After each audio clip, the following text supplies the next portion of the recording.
On behalf of myself and the staff of Robert T. Smith, we would like to welcome each and every one of you here tonight to celebrate 20 years of orthodontics.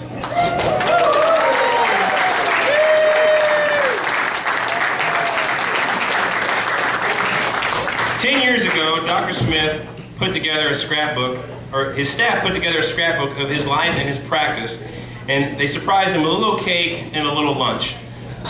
This year they wanted to do things a little different. They wanted to mark his 20th year and decided to recreate the television show which was broadcasted from 1951 to 1952 to 1961. I'm not that old.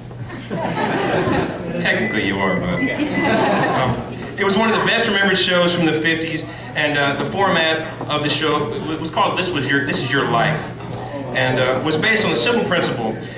Guests were surprised with a presentation of their past life. The show was started to honor war vets and to reunite family and friends. Through the years, many famous people, movie stars, and ordinary people, unlike Dr. Smith, have been on the show. So tonight, Dr. Smith, this is your life.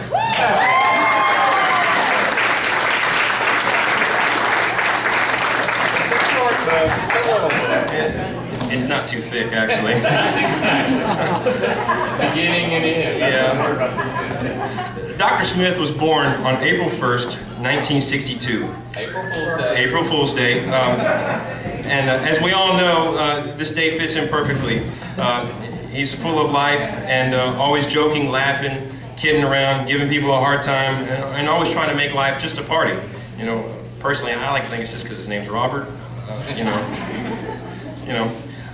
He truly enjoys life. He was born to the parents of Jimmy and Jean Smith. His sister Karen, 2 years his elder, has always tried to keep him in line, and she says that's just almost impossible to do. After having braces himself, Dr. Smith wanted to be an orthodontist at the age of 12. I mean, at the age of 12, I was thinking more like, riding a bike, G.I. Joe's, but this guy was already, he had his financial career ready to go. Out of my house. Yeah, he wanted out of the house. There you go.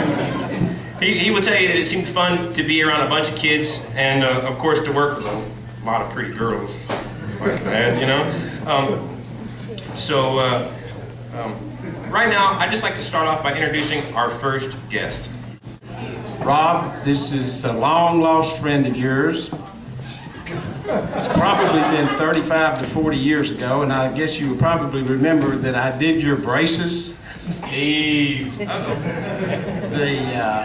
Then you told me that you were going to orthodontic school in Detroit and came by Knoxville, and at that time I didn't know how well you would have turned out and what a good orthodontist and what a great staff you got, since I got to go out there to help out while you were. I see Butch. I'm in trouble.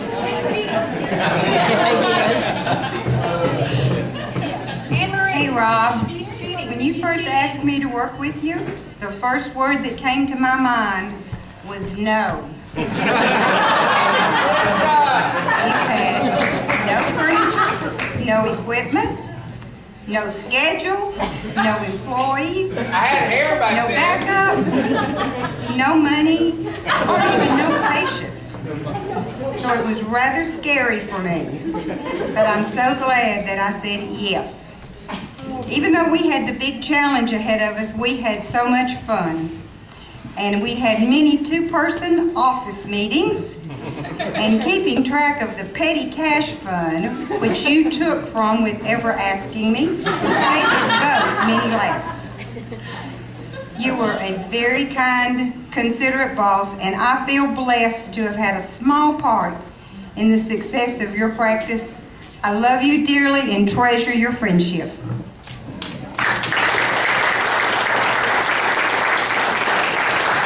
Some of you may know Dr. Smith, what's your name there? He lived in Oak Ridge and he attended school there. He received his bachelor's degree at the University of Tennessee, Knoxville, and then decided to move on to Memphis for whatever reason to finish his dental career. There he met several friends that he has made that are his lifelong friends, and they continue to be his friends as long as the paycheck is good to continue to be his friends. So we'd like to invite that third friend to introduce themselves. Butch. I only have 3 friends, I know.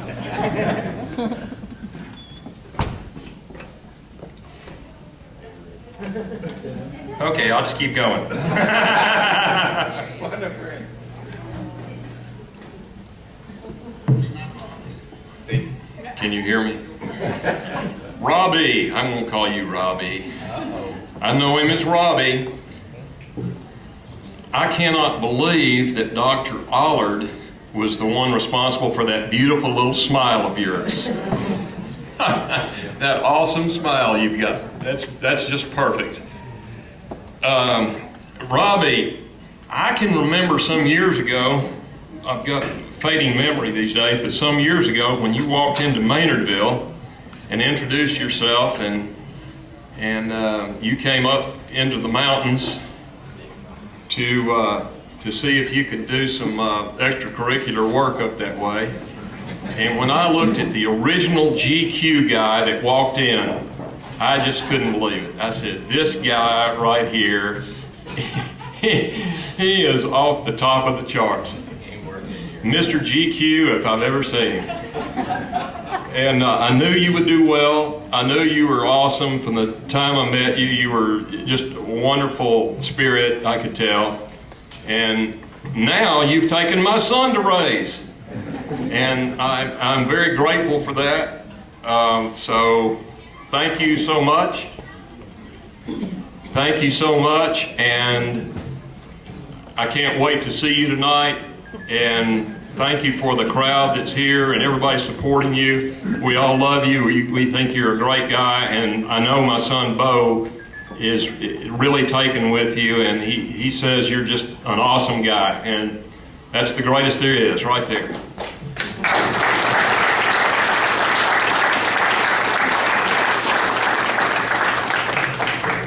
Let's continue with the life of Dr. Smith.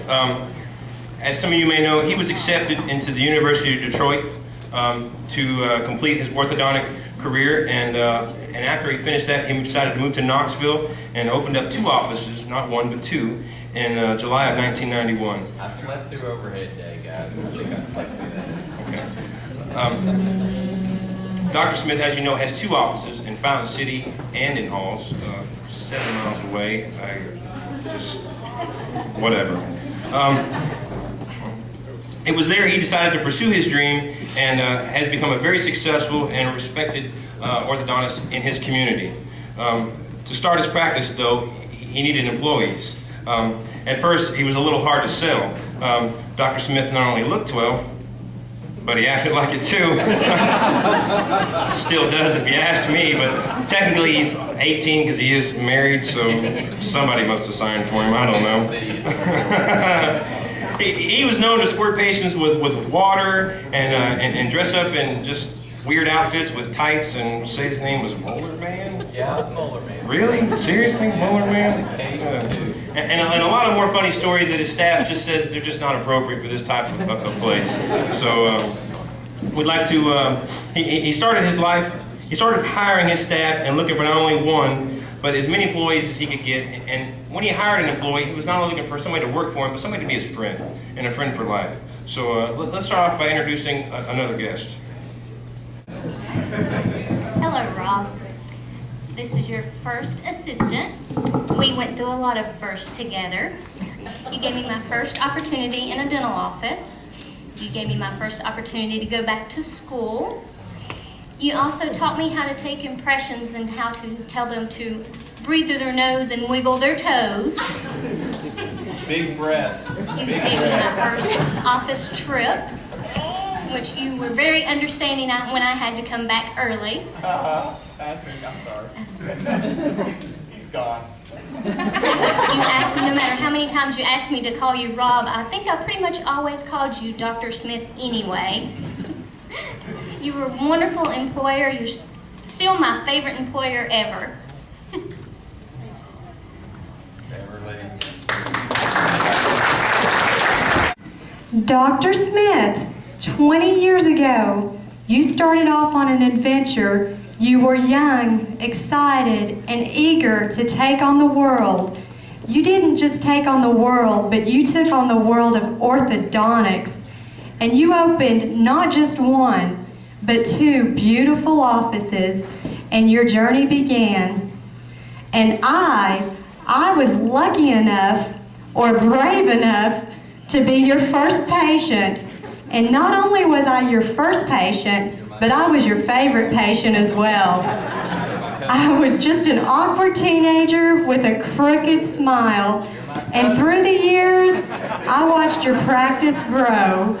Through all the torture and all the pain, through the extractions and the spacers, through the cement and the brackets, through the headgear and the braces, for what seemed like forever, I watched your practice grow. And somehow, I even developed an interest in the dental field. And now I am a young, yes, I can still say that I am young, confident dental hygienist. And you gave me something that I could never put a price on or buy in a store.